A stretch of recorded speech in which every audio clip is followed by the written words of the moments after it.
요한계시록 하면 어떤 이미지가 떠오르시나요? 무섭다라는 이미지가 떠오릅니다. 무섭고 어렵고 생소하고 그리고 범접하기 어려운 말씀이다라는 생각을 하게 됩니다. 그래서 그러다 보니까 이 좋은 말씀을 우리는 놓치고 결국 이단에서 요한계시록 말씀을 가지고 많이 또 나누는 말씀 중에 하나가 되었는데요. 참 안타까운 일이죠. 우리가 지난번 목사님을 시작으로 해서 앞으로 2장과 3장과 4장까지 요한계시록 말씀을 함께 나누게 됩니다. 요한계시록을 짧게 설명하자면 마치 이런 것과 같습니다.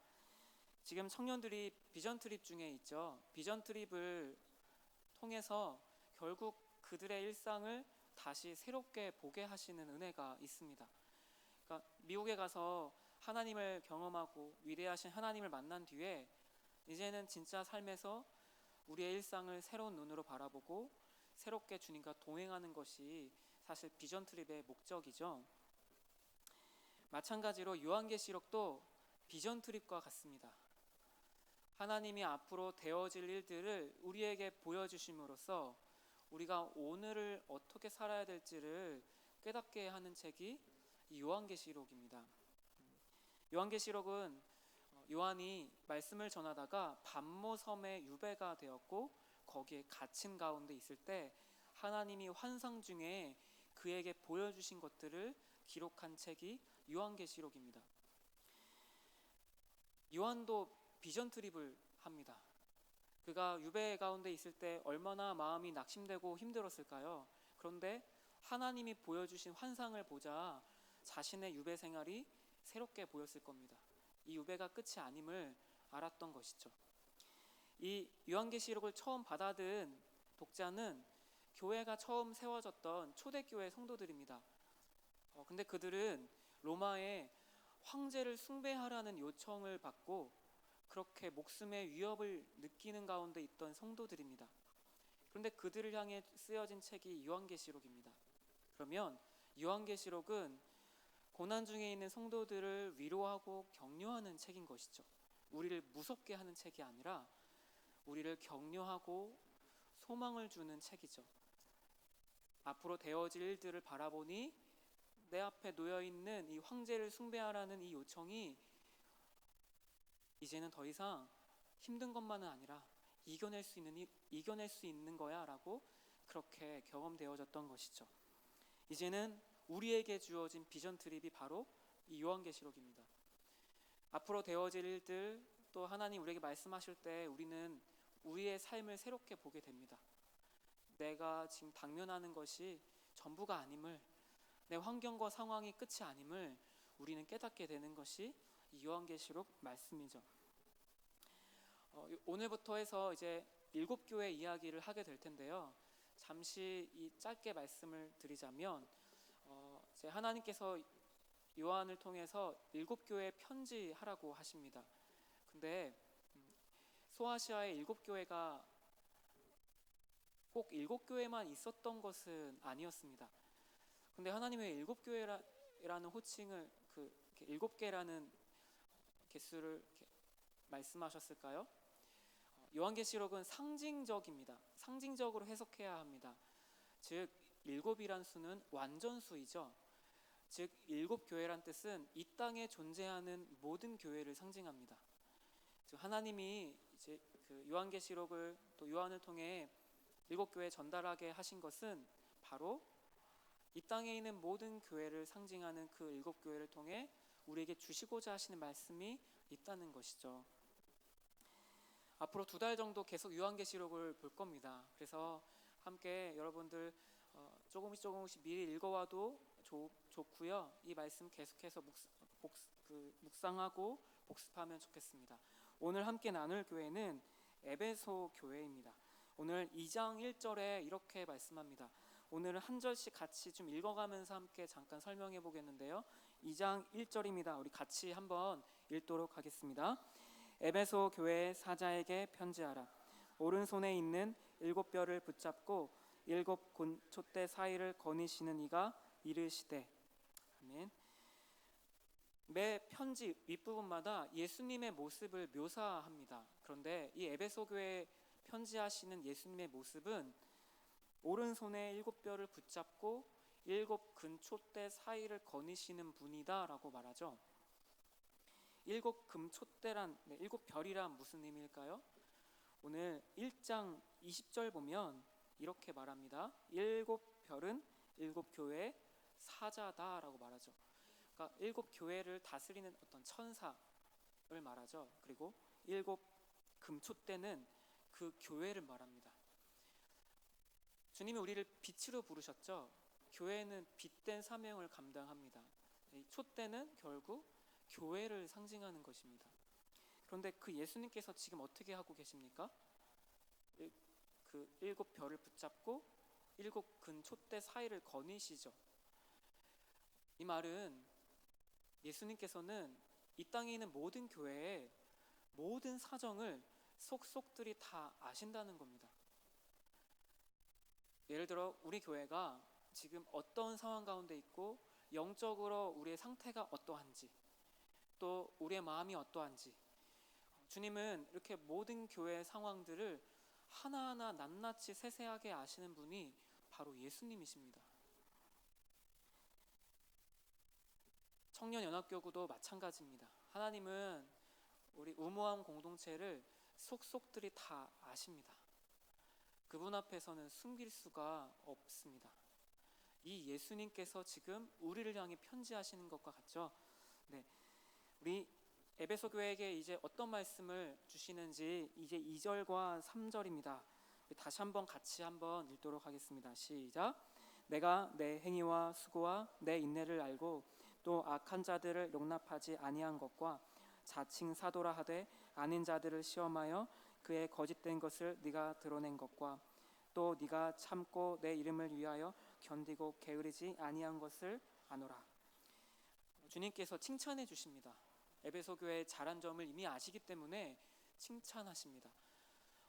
에베소 교회가 어떤 교회였냐면 바울 사도가 특별히 그곳에 두란노 서원을 만들고, 여러분 그 책 중에 두란노 출판사 아시죠? 그게 에베소에 있었던 두란노 서원이라는 곳입니다. 거기서 3년 동안 바울 사도가 그들에게 말씀을 가르칩니다. 그러니까 에베소 교회는 어떤 교회였을까요? 굉장히 말씀이 탄탄한 교회였어요. 말씀 훈련도 잘 받았고 진리 안에 굳게 서고자 했던 교회였습니다.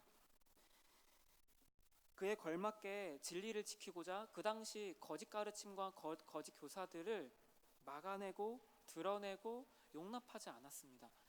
이런 귀한 수고와 열심과 헌신이 그들에게 있었다는 것이죠. 오늘날에 비춰보면 신천지나 하나님의 교회나 주변에 너무 판치고 있는 이 이단들에 대해서 굉장히 막아내고 명확하게 이렇게 진리를 이렇게 분별하는 그러한 말씀 훈련 안에서 탁월한 교회가 이 에베소 교회였습니다. 주님의 명예를 위해서는, 교회의 순수함을 위해서는 어떤 희생도 마다하지 않았던 교회가 이 에베소 교회였다는 것이죠.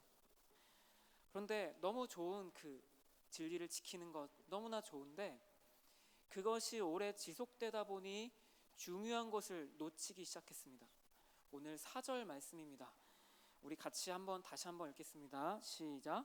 그러나 너를 책망할 것이 있나니 너의 처음 사랑을 버렸느니라. 교리적으로 탁월했고요. 말씀 훈련도 잘 받았습니다. 거짓을 분별했고 거짓 교사들을 막아내는 열심과 수고가 있었습니다. 그런데 정작 그들 가운데 처음 사랑을 잃어버렸습니다. 진리를 보호하고 거짓에 맞서고 어느 순간 맞섰는데 어느 순간부터 그렇게 그들 안에 사라져가는 것이 하나 있었다는 것이죠. 그것은 회심하고 거듭나서 십자가 앞에서 주님을 향해 가졌던 그 순수했던 그 사랑이 그들 속에서 사라지고 잃어버렸다는 것입니다. 처음 가졌던 주님을 향한 사랑, 형제들을 향한 사랑이 그들 속에서 사라져 버렸습니다. 여기서 근데 주목할 수 있는 것은 첫사랑이 없어도, 사랑하지 않아도 열심히 진리를 지킬 수 있다는 것이죠. 첫사랑이 없이도 얼마든지 하나님을 위해 수고할 수 있습니다. 이단을 거절하고 열심히 주님을 섬길 수 있습니다. 하나님을 사랑하지 않아도 열심히 신앙생활 할 수가 있어요. 이 말의 뜻은 우리의 목적은 열심히 신앙생활 하는 것이 되면 때로는 위험할 수 있다는 거예요. 열심히 우리의 목적은 아닙니다. 그 교회를 향해 이렇게 말씀하시죠. 5절입니다. 제가 읽어보겠습니다. 그러므로 어디서 떨어졌는지를 생각하고 회개하여 처음 행위를 가지라. 만일 그리하지 아니하고 회개하지 아니하면 내가 내게 가서 내 촛대를 그 자리에서 옮기리라. 하나님이 예수님께서 처방을 주시죠. 어디서 떨어졌는지, 그 처음 사랑이 어디서 언제부터 사라졌는지를 다시 생각하고 점검하고 회개하라. 근데 만약에 회개하지 않으면 어떻게 하시겠다 하십니까? 내가 내게 가서 내 촛대를 그 자리에서 옮기겠다. 여기서 아주 무서운 말씀이 나옵니다. 내가 너의 촛대를 옮겨버리겠다라고 말씀하십니다. 회개하지 않으면 촛대가 옮겨질 거야 라는 뜻이 무슨 의미일까요? 촛대가 아까 무슨 의미라 나눴죠? 교회입니다. 촛대가 옮겨진다는 것은 더 이상 에베소 교회가 교회의 본질과 정체성을 갖지 못한다는 뜻입니다. 너무 무서운 하나님의 경고 말씀입니다. 회개하지 않으면 더 이상 교회의 본질로서 정체성을 갖지 못할 거야 라고 경고하시는 것이죠. 우리가 생각하는 교회의 본질이 많죠. 성경을 많이 알아야 하고 교리적으로 잘 탁월해야 하고 그리고 많은 봉사가 있고 이런 어떤 교회 표지들이 있습니다. 그런데 주님은 이 처음 사랑이 없다면, 처음 사랑을 잃어버리고 회복되지 않는다면 아예 교회의 사명과 본질을 앞으로 감당하지 못하게 할 거라고 하시죠. 그렇다면 처음 사랑을 잃어버린다는 것은 수많은 어떤 교회의 요소 중에 하나를 잃어버리는 게 아닙니다. 처음 사랑을 잃어버린다는 것은 전부를 잃는 것과 같습니다. 교회에 있어서 처음 사랑을 잃는다는 것은 교회의 가장 중요한 본질을 잃어버리는 것이라고 할 수 있는 것이죠. 그 본질은 무엇입니까? 사랑입니다. 얼마 전에도 사랑에 대한 말씀을 나누었었는데요. 그렇다면 우리가 질문하게 되죠. 처음 사랑이 뭘까요? 첫사랑, 우리가 흔히 말하는 첫사랑이 처음 사랑입니다.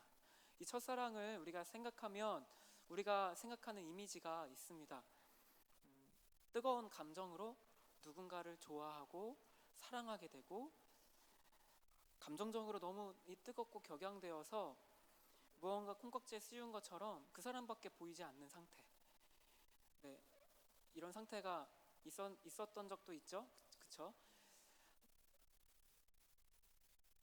특히 이 청년의 시기, 청년의 시기에 우리가 경험할 수 있는 어떤 감정이죠. 누군가를 좋아하고 사랑하는 감정이죠. 청년의 시기에 우린 누군가를 때론 좋아하고 사랑합니다. 그런데 우리가 알고 있는 그 마음은 때로 어떤 시기가 지나면 식어질 때가 있음을 느낍니다. 그래서 누군가에게 호감이 가고 누군가를 좋아하는 마음이 생겨도 제가 우공 지체들한테는 이렇게 말하죠. 6개월은 확인해 보라고 말하죠. 최소 그 감정이 6개월은 지속되는지를 살피라고 말합니다. 근데 우리의 이런 뜨거운 감정은 신뢰하기가 참 어렵습니다. 때론 달아올랐다가 때로는 마음이 식어졌다가 이런 마음이 바로 우리의 감정이고 우리의 마음입니다. 그런데 주님은 우리에게 첫사랑을 회복하라고 하십니다. 그렇다면 세상에서 말하는 이러한 첫사랑, 뜨거워졌다가 식어버리는 이러한 첫사랑을 가지라는 것은 아니겠죠. 우리가 생각하는 그런 첫사랑은 아니라 하나님 우리에게 말씀하시는 이 처음 사랑의 의미가 있다는 것입니다. 이 처음 사랑이란 뭘까요? 세상에서 말하는 감정에 기초한 것이 아니라 십자가에 기초한 사랑입니다. 이 처음 사랑은 우리가 흔히 알고 있는 우리의 감정에 기초한 것이 아닌 십자가에 기초한 사랑, 그것을 처음 사랑이라고 할 수 있습니다. 성령께서 죽었던 우리의 영혼을 다시 살리시는 것이 거듭남입니다. 그리고 이런 우리가 다시 우리의 죄를 회개하고 예수님께로 돌이키고 싶은 은혜를 주시는 것, 그것을 뭐라고 하죠? 회심이라고 하죠. 거듭남과 회심을 하면 마음 가운데 일어나는 중요한 한 가지 변화가 있습니다. 무엇일까요? 그동안 관심도 없고 알고 싶지도 않았는데 말씀이 배워지고 싶고 예수님이 궁금해지고 하나님을 알고 싶은 마음이 생겨납니다. 그것이 거듭나고 회심한 자의 어떤 성향의 변화입니다. 그리고 말씀을 알아가고 또한 하나님을 알아가다 보니까 그 안에 새로운 한 가지 기울임이 생깁니다. 뭐냐면 내 마음이 그동안 세상을 향해 기울어졌다가 어제까지는 그 전까지는 하나님에 대한 마음도 전혀 없다가 어느 순간부터 그 예수님을 알고 싶어지고 예수님을 사랑하고 싶어지는 마음이 생기는 겁니다. 이것이 변화입니다. 거듭나고 회심하게 되면 나타나는 변화는 예수님을 사랑하고 싶어집니다. 이것이 거듭난 사람의 특징입니다. 결국 예수님 사랑하니까 그분의 성품을 담고 싶고 그분이 미워하는 것을 나도 미워하고 싶고 그래서 죄를 미워하고 싶게 되고 그분을 닮아가고 사랑하고 싶어지는 것이 거듭난 사람의 어떤 변화라는 것이죠. 하나님은 우리의 그렇게 성향을 이렇게 바꾸어 주세요. 여러분에게 소개해주고 싶은 중요한 목사님이 계시는데 조나단 에드워즈라는 목사님이세요. 조나단 에드워즈라는 목사님이신데 이분의 책은 굉장히 어렵습니다. 저도 읽다가 많이 포기를 했던 그 책들이 있는데 그분이 쓴 책 가운데 신앙감정론이라는 책이 있어요. 그 책은 감정 자체가 신앙은 아니지만 우리의 신앙은 대부분 감정 안에 있다라고 말하고 있어요. 그러니까 무슨 의미냐면 주님을 향한 뜨거운 사랑이 먼저 우리 안에 있는 것부터 신앙생활의 시작이라고 보는 거죠. 그러니까 말씀을 통해서 예수님을 만나고 우리 마음이 뜨거워지면 어떻게 돼요? 내 감정이 주님을 더욱더 사랑하게 되고 주님을 알고 싶어지고 그래서 주님 앞에 순종하게 되고 주님의 말씀에 순복하게 되는 것, 그것이 바로 감정이 우리의 신앙과 밀접하다라는 이야기를 그 책에서 하고 있습니다. 마치 우리가 누군가를 좋아하면 우리의 성향이 그 사람에게 기울이고 결국 그 상대방의 원하는 것을 따라 나도 하고 싶은 것처럼 우리의 신앙은 먼저 우리의 거룩한 감정 안에 있습니다. 그래서 예수님을 사랑하면 우리는 죄를 미워할 수밖에 없는 것이죠. 성경에 보면 주님을 사랑하면 순종할 거다라는 이야기가 계속해서 나와요. 제가 몇 가지 구절을 소개해 드리면 요한복음 15장에 보면 너희가 나를 사랑하면 나의 계명을 지키리라. 나의 계명을 지키는 자라야 나를 사랑하는 자니. 무엇과 무엇이 연결되어 있죠? 사랑과 순종이 연결되어 있습니다. 신명기에도 10장에 이렇게 말씀하세요. 이스라엘아 내 하나님 여호와께서 요구하시는 것이 무엇이냐? 내 하나님 여호와를 경외하고 그를 사랑하며 마음을 다하고 뜻을 다하여 내 하나님 여호와를 섬기고. 순종과 섬김 이전에 무엇이 먼저 나오죠? 하나님을 사랑하라고 말하죠. 11장에도 이렇게 말해요. 그런즉 내 하나님 여호와를 사랑하여 그가 주신 책무와 법도와 규례와 명령을 항상 지키라. 그러니까 우리는 먼저 순종하는 게 먼저가 아니라 그분을 사랑하는 게 먼저입니다. 30장입니다. 내 하나님 여호와를 사랑하고 그 말씀에 청종하며 그를 의지하라. 여기서도 사랑이 먼저 나오죠. 요한일서 5장 3절입니다. 하나님을 사랑하는 것은 이것이니 우리가 그의 계명을 지키는 이것이니라. 그러자 그 뒤에 이렇게 말하자. 그의 계명들은 무거운 것이 아니로다. 예수님 사랑하니까 그 계명을 지키는 게 무겁지 않게 느껴지는 것이죠. 어거스틴이 이런 이야기를 하셨습니다. 하나님을 사랑하십시오. 그리고 하고 싶은 대로 하십시오.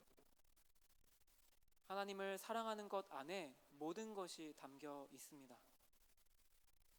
그렇다면 우리가 이렇게 말할 수 있겠죠. 난 지금 하나님 앞에 순종하는 만큼 주님을 사랑하고 있는 것이죠.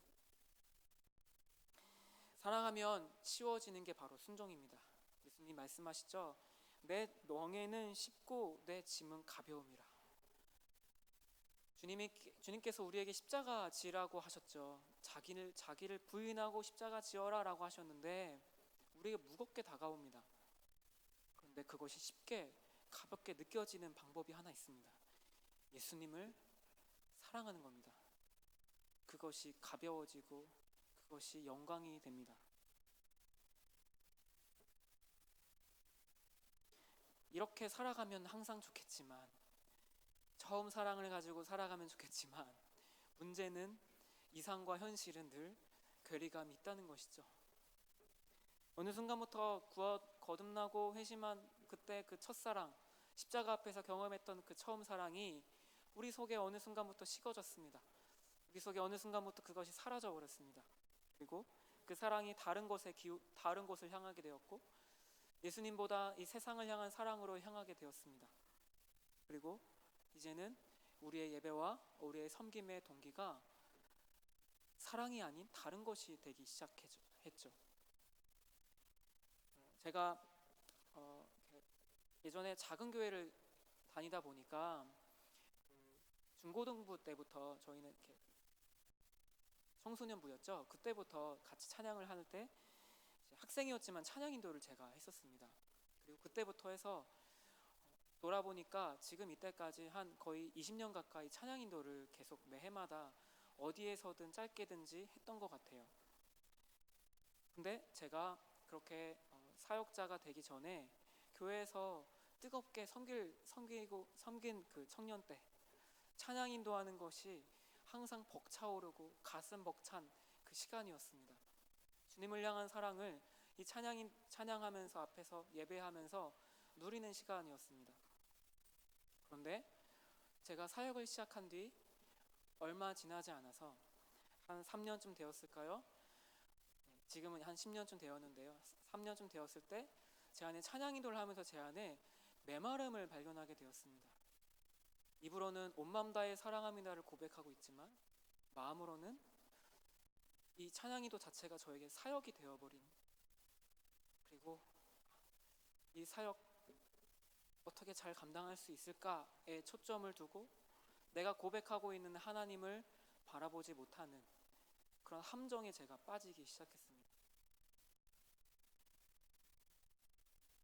무슨 뜻일까요? 우리는 어느 순간 어느 때라든지 우리의 어떤 포지션과 우리의 자리에 상관없이 그분을 향한 뜨거운 사랑이 동기가 되지 않고도 그분을 섬길 수가 있습니다.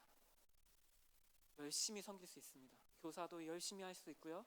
찬양 인도도 열심히 할 수 있습니다. 행정 리더도 열심히 할 수 있고 마을 리더도 열심히 할 수 있습니다. 그런데 중요한 것은 그 안에 처음 사랑이 아닌 다른 것이 그 안에 들어오게 되는 것이죠. 사랑이 없어도 내 몸을 불사르게 내어줄 수도 있습니다. 그리고 공동체를 섬길 수도 있습니다. 그 안에 무엇이 자리 잡을까요? 의무감이 자리 잡죠. 그리고 내가 이 섬김을 통해 인정받으면 좋겠다, 이 섬김이 나에게 참 내 마음을 만족하게 해 라는 자기 사랑이 그 안에 이제 이렇게 들어오게 되는 것이죠.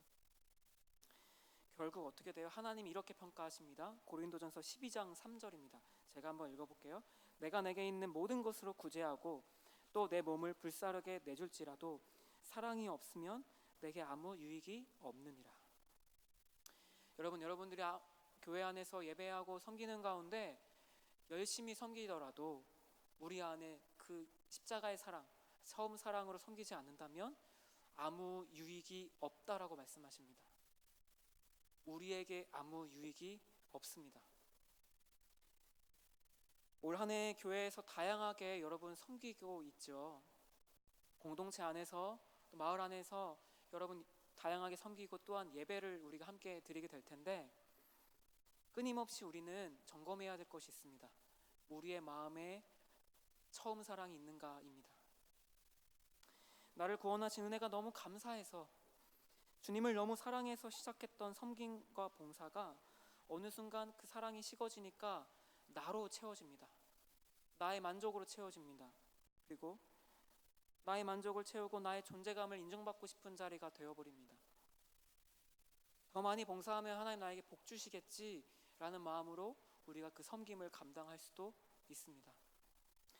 처음 사랑은 온데간데 없고 자기 중심적인 우리의 섬김과 봉사만 남게 됩니다. 그러면 결국 우리에게 남는 건 무엇이냐면 탈진입니다. 의무감입니다. 메마른 마음으로 섬기게 되는 것입니다. 의무감으로 누군가 나를 만난다면 내가 만나는 이성 친구가 어느 날부턴가 의무감으로 나를 대하는 것 같고 마음이 느껴지지 않는다면 자매들은 잘 느끼잖아요. 그렇죠? 얼마나 그 만나기가 싫을까요? 의무감으로 만나는 만남과 모임과 어떤 그 모든 교제는 그 안에 기쁨이 없습니다.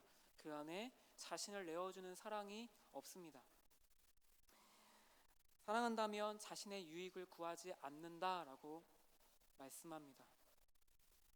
혹시 우리의 마음은 어떤지, 혹시 우리가 드린 예배 가운데 우리는 어떤 마음으로 예배하고 있는지를 또 한번 점검해야 합니다. 내가 주 앞에 나와서 예배하고 있는 이 마음의 동기가 무엇인지 우리는 계속해서 점검해야 합니다. 내 안에 처음 사랑이 사라져버렸고 일주일에 한 번 그저 정해진 의식을 따라 행하는 의무감이 우리 안에 있는지, 그리고 예배를 통해 내가 복받고 싶은 마음인지. 하나님 복 주시는 분 맞습니다. 그런데 예배는 드리는 것이 먼저입니다. 받는 것이 먼저가 아닙니다. 드릴 때 하나님은 그 은혜에 반응하시고 또 우리의 드리는 예배 가운데 우리에게 은혜를 부어주시는 것이죠. 우리는 내게 주어진 은사로 섬기는 자들이 아닙니다. 하나님이 주신 처음 사랑으로 섬기는 자들입니다. 구원의 감격으로 섬기는 자입니다. 은사로 섬기기 시작하면 어느 순간부터 우리는 의무감과 탈진만 남게 됩니다. 그래서 성경은 이렇게 말하죠. 사랑이 없으면 아무 유익이 없느니라. 우리의 예배와 우리의 섬김과 우리의 신앙생활 가운데 사랑이 없으면 아무 유익이 없습니다. 사랑으로 행하지 않는 우리의 섬김과 봉사는 다 사라집니다. 사랑으로 드리는 예배가 아니면 주님이 기억하실지 모르겠습니다. 우리는 하나님의 강권하시는 그 사랑으로 그분 앞에 서야 합니다. 이런 처음 사랑이 식어진 우리들에게 하나님 우리에게 처방을 주시죠. 혹시라도 주님을 향한 사랑과 구원의 감격이 우리 안에 식어져 있다면, 아니 혹시 이 사랑을 나도 경험하고 싶다면, 이 사랑을 나도 오늘 누리고 싶다면 그 처음 사랑을 우리는 회복해야 합니다. 이런 우리에게 이렇게 처방해 주십니다. 우리 5절 말씀을 같이 읽도록 하겠습니다. 시작. 그러므로 어디서 떨어졌는지를 생각하고 회개하여 처음 행위를 가지라. 만일 그리하지 아니하고 회개하지 아니하면 내가 내게 가서 내 촛대를 그 자리에서 옮기리라. 아멘. 주님은 우리를 사랑하십니다. 우리를 향해 다시 돌이키기를 원하셔서 처방을 주시죠.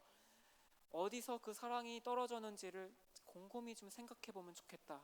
그리고 내 앞에 나오렴 우리를 초대하십니다. 신앙은 관계입니다. 봉사 자체가 우리와 하나님과의 관계를 보증해 주지 않습니다. 공동체에서 맡겨진 역할이 우리의 신앙을 보여주지 않습니다. 목사라는 직분이 좋은 신앙이 있다는 것을 보여주지 않습니다. 우리는 하나님과의 관계만을 통해서 우리의 신앙을 점검할 수 있습니다. 이러한 주님께서 우리를 회개의 자리로 초대하십니다. 그런데 왜 회개로 초대하실까요? 회개는 다시 무엇을 기억하는 자리입니까? 예수님의 십자가를 기억하는 자리입니다.